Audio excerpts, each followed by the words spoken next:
Congratulations. How are you feeling? Yeah, definitely over the moon. It's been a whirlwind in the last 24 hours, but just really excited to be on board here at Crows and couldn't be more happy at the end of the day.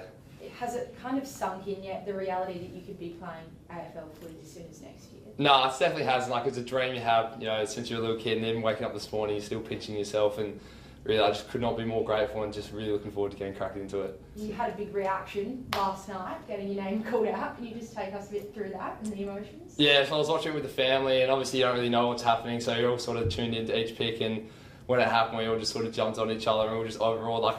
I can't really remember it because it all happened so quickly, and just the emotions just overawed everyone in the room, which was so amazing to be a part of. Do you have any idea that it was coming with the Crows, this pick? No, not really. Like, you sort of get little inklings, they might talk to you and stuff like that, but you don't really get any idea, so it's more so you just got to hope that it happens. So that almost makes it more exciting when it does happen, because you really do have no expectations, I guess. How much interest had you had from Adelaide during the year? I definitely spoken to Adelaide during the year and stuff like that, but it's probably more so late, so I didn't really know what to expect of it. And it's a bit like that with every club, you don't really know where you sit. So, didn't really know that there was a possibility. So when it happened, it was just, the most exciting thing. How do you reflect on your season, mate? It's definitely an exciting year. Like, we had great team success out at North, obviously making grand final and Saints, and really enjoyed that. And, being part of the state program was, an honour, and playing for your state, something I'm really proud of throughout this year. So I'm really grateful for the year, and just more happy that I was able to play each game, which was probably the most important thing. What skills are you hoping to bring to the Crows?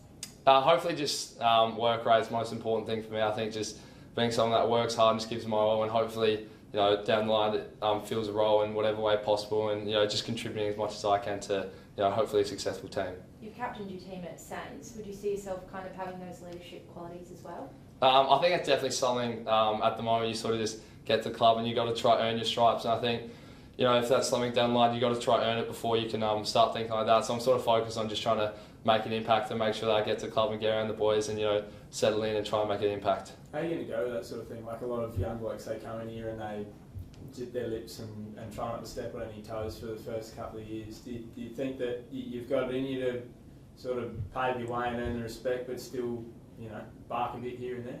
Yeah, I think the boys are great like that. Like, I met a few before and they were really open and encourage you to come out of your shell and stuff like that and chat to them. So I think being in an environment like the Adelaide Crows, they sort of encourage you to do that. So that won't be a problem due to having such a good group around me, I think. So yeah, very grateful for that opportunity. Have you had much to do with anyone at the club, anyone on the playing list before?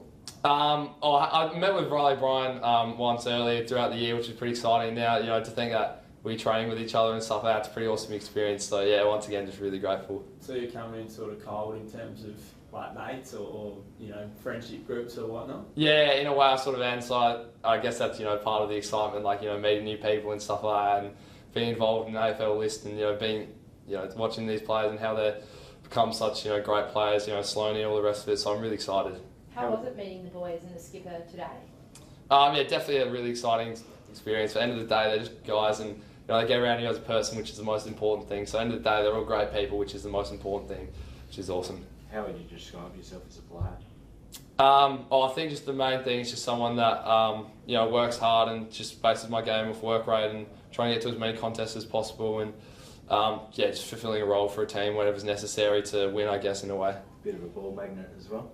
Racked it up a little bit this year in the under-18s. I think you're a product of the people around you. Fortunately enough, in the north side, we were so successful as a team, and I think that midfield group was very strong, and that sort of allows you to play good footy, because if the people around you playing good footy is pretty contagious. So fortunate enough to have a good group around me. Is there anyone you model your game off of particularly?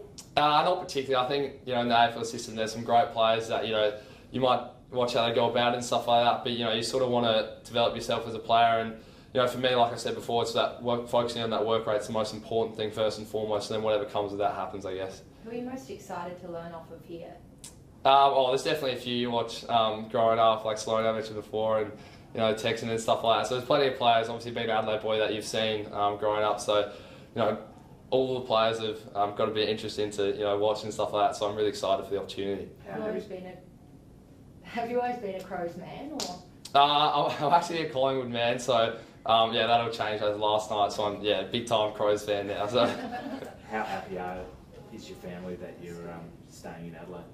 They're over the moon. Like, having that support base, regardless of what happens with footy, you can go back and you can have your chats with your family and stuff like that, and still, being around them and supporting them in my way. I got 3 siblings as well. So, you know, still spending time with them, which is really important for me. So grateful I can still have those interactions with each other and, you know, really embrace the family culture that we have. Seems pretty different, but draftees at different clubs, but are you planning to move out at some point, or how does that sort of go from here? Yeah, so I think, not too sure how it sort of goes. You might move in with family, you know, a couple of weeks pre-Christmas, but, you know, obviously living 20 minutes down the road, it's not exactly that hard to, you know, get to training each day and stuff like that. So that's sort of just to see what happens. And, you know, I think it would be great to learn off a lot of players and sort of, you know, pick up their ways and have a bit of influence from them. So, yeah, that's something I'd be really interested in doing. What about away from footy? What are you up to away from footy? Oh, away from footy, I just love, you know, going to the beach and fishing and catching up with mates and stuff.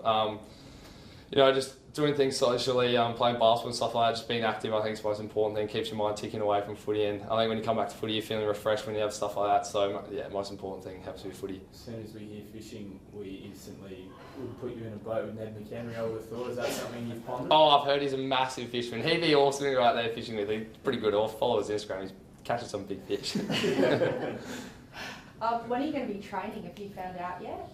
I'll probably get straight back into it the next couple of days. Most likely Friday I'll start the first session. So I'm really excited to embrace the boys and just, you know, get out there and earn your stripes first and foremost, the most important thing.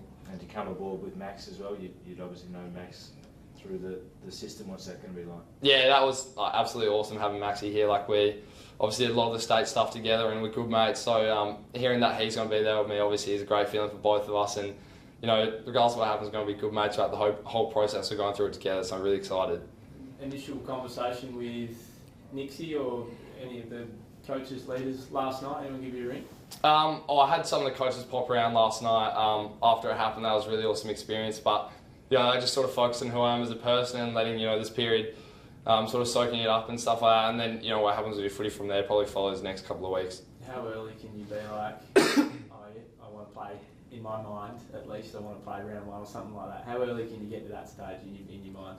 I think, you know, it's something that, you know, you got to get around the group and stuff like that. And like I sort of spoke to before, you got to earn the stripes of the boys before you can really start thinking, you know, I want to be playing some AFL footy. I think most importantly, you just go out there, you work your hardest, and you set goals for yourself, and you try to achieve them as much as possible. And, you know, I guess whatever happens, and, you know, you got to aim high, I guess, in a way. So yeah. Do you think it's easier coming into a club and a group like this, which is quite young and rebuilding, for someone like you to, you know, work your way in and earn the respect like that? Yeah, as I alluded to earlier, like, the boys are so, you know, energetic and young, and they really embraced me when I first got to the club there. And then, you know, that's something that, you know, really makes you excited for the next, you know, few years and the experiences that might come. So yeah, I think the young group's, you know, very energetic, and I think they're definitely building something special that I can't wait to be a part of. What about the fan base?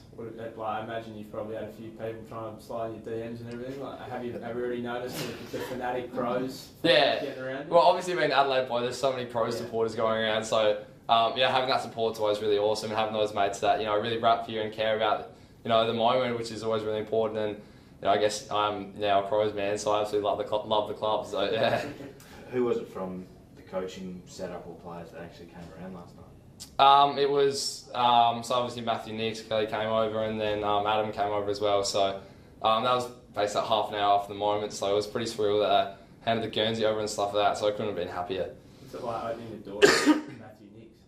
Oh, I don't even know how to explain. Like, I was so speechless. Like, that sort of 45 minutes was just a flash, and I couldn't really, you know, even remember the moments. The emotions just took over and took control. But, you know, once I sort of settled in with him as a bloke, he's a ripper person. You know, he really cares about you as a person first and foremost, which is the most important thing. You weren't bumbling your words or anything then? Pardon? You weren't bumbling your words when you opened the door. You don't remember what you said? Yeah, I don't even remember what I said. He probably wouldn't have caught what I said. I was speechless. I was just too many emotions.